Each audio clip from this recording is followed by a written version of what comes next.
As you know, on Sunday night or Monday morning of every week, we post a new expository semiotics explaining why we would choose which lectionary readings. But in these readings, our dream is, and our desire is, to help you read the signs and fondle the details and spot the seminal metaphors, the condensed signs and the stories that are key for preaching to a digital culture. So strap on your seatbelt and join us as we prospect our passages for today. I have a favorite all-time book title. And in the course of my lifetime, I've read a lot of books. If you've read any of my books, you know I'm famous for my footnotes. I mean, I have a new book coming out in a month called Jesus Human. I think it has 800 and 900 footnotes in it. The successor, the companion volume, is coming out in another couple months, called Designer Jesus. It may have 500-600 footnotes in it. All my books. I think I have one book with over 1,000 footnotes in it. So I love to read. I'm a reader. And so for me to say this is my favorite all-time book title says something, at least to me. Okay. And here it is. It's a story. It's a story of some Canadian tribes, some Canadian Aboriginals, indigenous people that were meeting the European colonists and the people that were coming over and claiming their land. And professing that this was their land because they had a title to it. And they had this piece of paper. And the paper said that they owned it, and they presented to the indigenous peoples, and the indigenous people said, well, that doesn't mean anything. What is it? That's just a piece of paper. Well, we paid for this. Well, so there was a culture clash here. And one of the chiefs of one of these Aboriginal tribes in Canada, when confronted with a European colonist with a title, just finally looked at him and said, well, if this is your land, tell me your stories. If this is your land, tell me your stories. If this is your faith, tell me your stories. If this is your Jesus, tell me your stories. The Jesus story is the greatest story. Do you know how unique this story is? Do you know how special it is? And we have one in our lectionary passage for today that you all know, and it's a story that in many cases kind of upsets people a little bit, because it's the story of a landowner who has this vineyard and he needs day laborers. And so they start at 9 in the morning, and he goes out and hires day laborers. But throughout the day, he hires more and more. And finally, at 5 o'clock, by the way, they start at 9, back in Jesus' day, according to this story. And at 5 o'clock, he sees some others that haven't been given a job all day long. So he says, well, come work for me.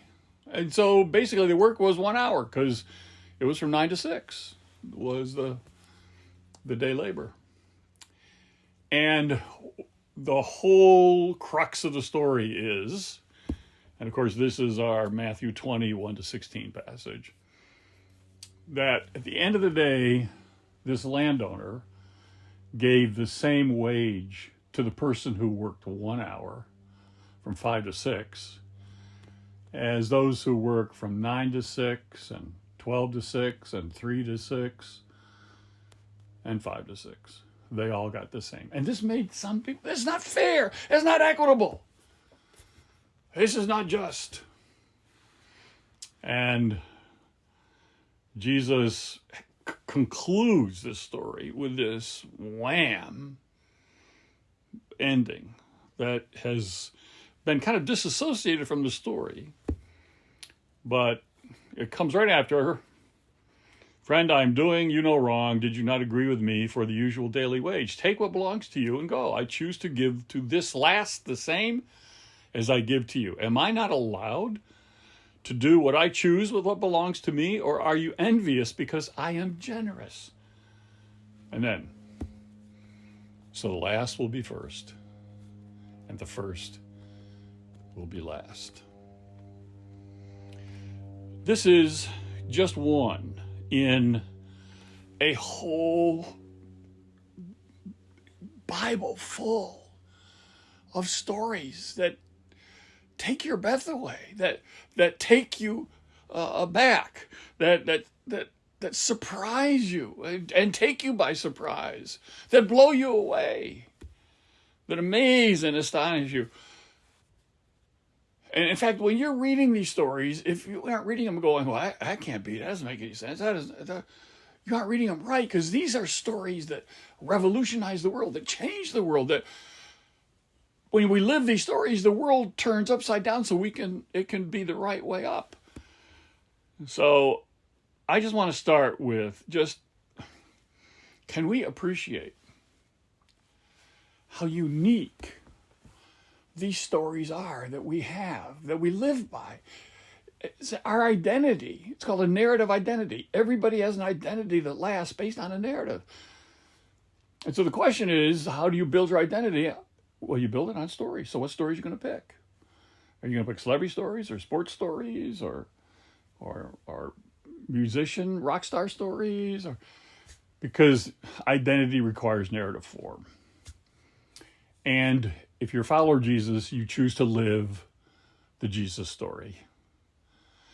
You choose to stay in the Jesus story.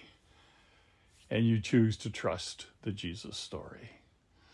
And so I want to just have just a little bit of time today, just reveling in, luxuriating in, pleasuring in how unique these stories are that we have in this greatest story never told, because we don't know it as a story, from Genesis to the maps, I like to put it. And one of the ways in which I think it may help us to appreciate just how unique these are is to look at the work of Eric Auerbach. And Eric was a German Jewish scholar who was exiled by the Nazis. And so he went to live in London and then in the U.S., and he's the one who really kind of founded comparative literature from his exile status. He could look at all the literatures of the world. And so he published this incredible book called Mimesis, which is a really classic text. And he compares the stories told by Homer, Iliad and Odyssey, by Virgil, the Aeneid, the Epic of Gilgamesh, the stories of Sophocles and Aristophanes, and just the old ancient stories of the ancient world. And then he compares that with the stories of the Old and New Testament. And he says that you're in a whole different world. You're in a whole different world when you compare these stories. And he uses, for example, the stories of the New Testament as examples to illustrate how different they are. He also uses the stories of Moses and some in the Hebrew scriptures. But it is a revolution here in how you read the stories and what the Bible did, how different the book of Genesis is, for example, from Homer's Odyssey. And it's really a fundamental different form of literature. Auerbach argues that the Bible is not interested in telling stories about heroes and battles and great victories, but rather in depicting the everyday lives of ordinary people. Now, we take this for granted. And even from the very first family, which is not your focus on the family. I mean, they have every trouble you can imagine. And even murder is in the first family. So the biblical drama, the biblical plot line is interested in exploring the relationship, which is very different from the ancient literature of the relationship of God, the relationship of God and humans, the relationship of humans and humans, the nature of good and evil. And you contrast that with Homer's Odyssey, for example, a story about a hero who travels the world, performs great deeds, but is not interested in exploring the everyday lives of ordinary people, and is not interested in the complex moral and theological and cultural issues that face the characters of the scripture. The biblical narrative, I'm going to quote you here from Auerbach, if I can find it here. The biblical narrative does not know the heroic style. Its world is not a world of heroes and battles, but of ordinary people and everyday lives. It does not describe the external world in detail, but concentrates on the lives of its characters. Its language is not elevated or poetic, but simple and direct. Auerbach has a phrase that he likes to use called sermo humilis. Sermo always means style, humilis means humble. And so the style of the writers is a humble style. It's not an arch rhetorical, oratorical style that you find in ancient literature. It's use of everyday language and focuses on everyday details. That like the servants warming themselves by a fire when Peter denies Christ. And those little details are what bring the whole story to life.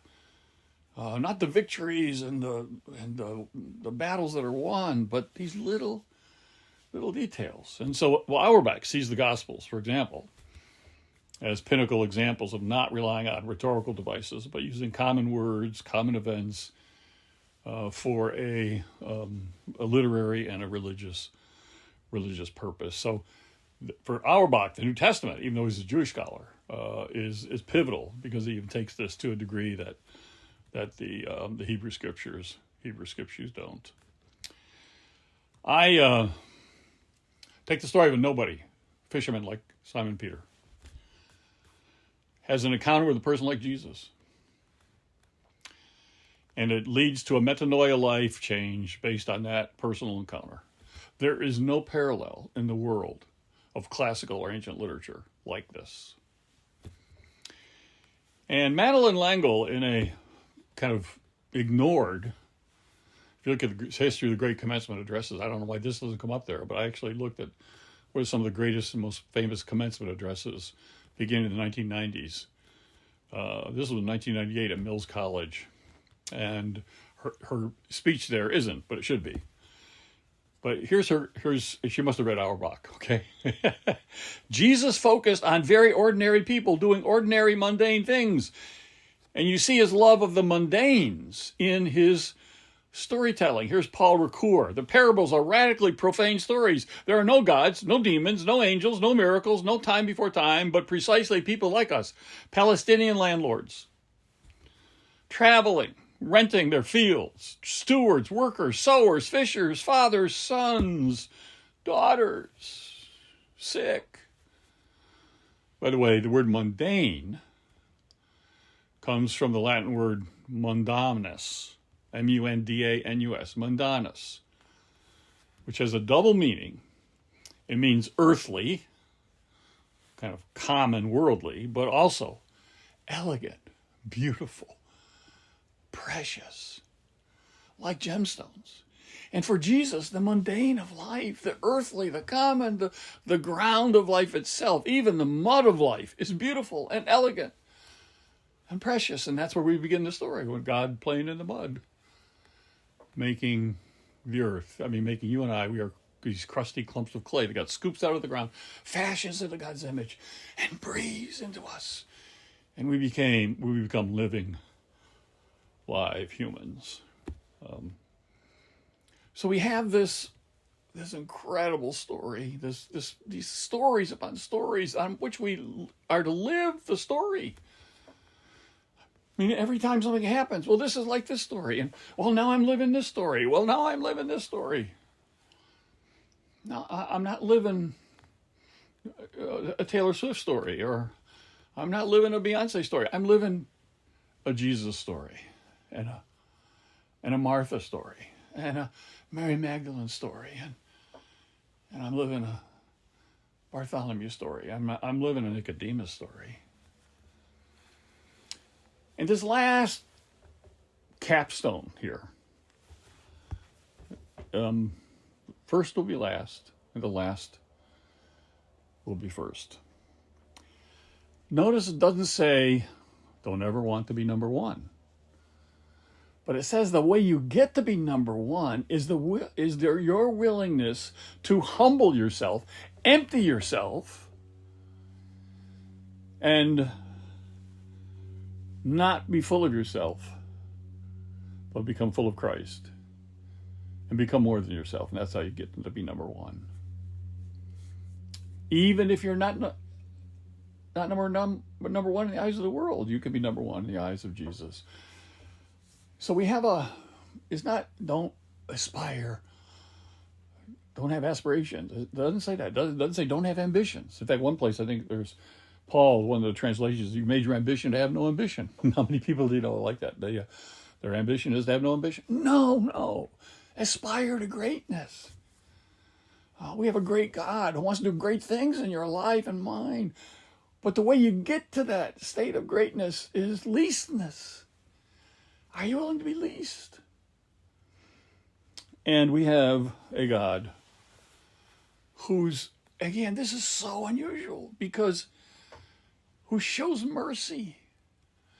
Now, you have mercy in the ancient world. You have mercy, not so much some of the Roman gods, but in ancient faiths and ancient traditions, you have mercy. But mercy is way down here as a value and a virtue. It's not the top one. The top virtues are duty and honor and justice, and they're the big ones. Mercy's way down. But here you have, in the Hebrew Christian story, what does the Lord require of you? To do justly, walk humbly, but love mercy. We have a God of mercy. We have a God who's not, this getting a whole day's wage for working 1 hour compared to everybody else who worked, that's not fair. We don't have a God of fairness. That's not just. We have a God whose sense of justice is an excess of love and mercy. That's God's understanding of justice. Oh, it's not equitable. Well, God doesn't think in those categories. For God's category, it is all about mercy. It is all about humility. It's this excess of love. And we get this mercy not because we deserve it, not because we earn it, but it's because who God is. God is a God of mercy. The peasants and working class people of Russia revolted against the government of Tsar Nicholas II in 1917. It's called the Bolshevik Revolution. You all know about it. You studied it in school. And they created a new communist nation called the Soviet Union.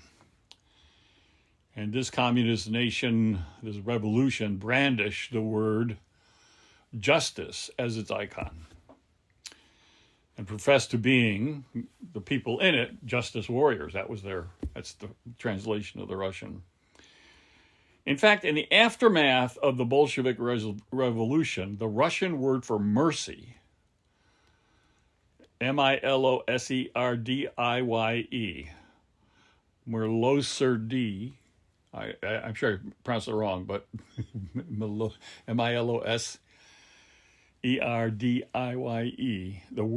the Russian word for mercy, was listed in the Russian dictionary as obsolete and then banished. So the word mercy was, in the early dictionaries, was defined as an obsolete word, and then you didn't even find it. After the collapse of the Soviet Union in 1991, the Russian word for mercy was restored to the Russian dictionary. And it is now used freely among the Russian people in both formal and informal context. Blessed are the merciful, for they shall receive mercy. Blessed are the humble, for they shall what? Inherit, number one, the kingdom of God. They get to be number one. Those willing to be last. I have done 2 church plants in my life. If I ever do a third, I'm tempted by some names, but the one I'm really tempted by, there's a lot of First Methodists and First Presbyterians and First Baptists, and you got first this. You ever heard of a church called Last Methodist Church, or Last Presbyterian Church, or Last Baptist Church? I'd love to do a church plant. Maybe just call it Last. The Last Church. Because the last will be first. And the first will be last. Do we have a great God or what? Do we have a great story or what? Don't ever take this story for granted. Don't ever tame it and domesticate it. It is a revolutionary story about who takes what are the values and virtues of the world, puts them last, and puts what the world sees, like humility and mercy, as the last values and virtues, and puts them first. Lord, have mercy. Christ, have mercy. Lord, have mercy.